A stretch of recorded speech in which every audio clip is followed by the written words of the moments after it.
We begin today with the latest in the race for the White House as Wisconsin and Michigan, two crucial battleground states, declare Joe Biden the winner, pushing him closer to the electoral votes needed to win the presidency. And right now, Joe Biden has 264 electoral votes compared to President Trump's 213.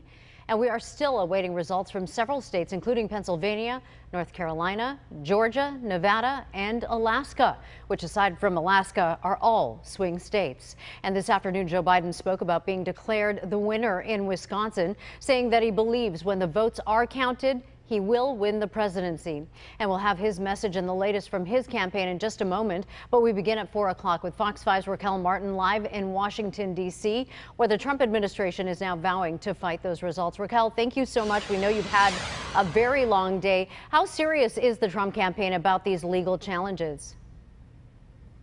They're definitely very serious. They have launched a full court press against these last few battleground states that they are accusing of trying to steal the election. They have filed lawsuits in both Michigan and in Pennsylvania, where they're saying that the mail-in ballot count process has not been transparent. Now, if you look at those states and officials there, they are pushing back against the president's accusations. And the Secretary of State in Michigan, in fact, is calling the lawsuit frivolous and saying that the entire purpose of it is, in fact, to spread misinformation. But nonetheless, the Trump campaign is moving forward with these lawsuits, and they're actually taking to their emails, sending out fundraising emails to try and get funding to launch these lawsuits. It's unclear how far they will go, but I know the president this morning and on Twitter has said he wants this to go all the way to the Supreme Court when it comes to in Pennsylvania, where he has a lead right now, concerned about Joe Biden getting an edge once all the mail-in ballots are counted.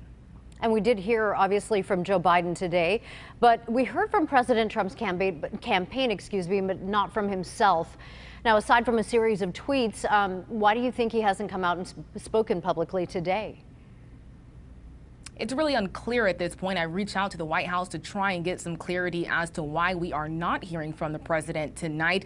We got an email about a half hour ago saying that they were calling a lid there, which means that the president had no intentions of coming out. But shortly after, we did see him on Twitter again railing against these states and talking about the speculation of potential attempts to try and steal the election.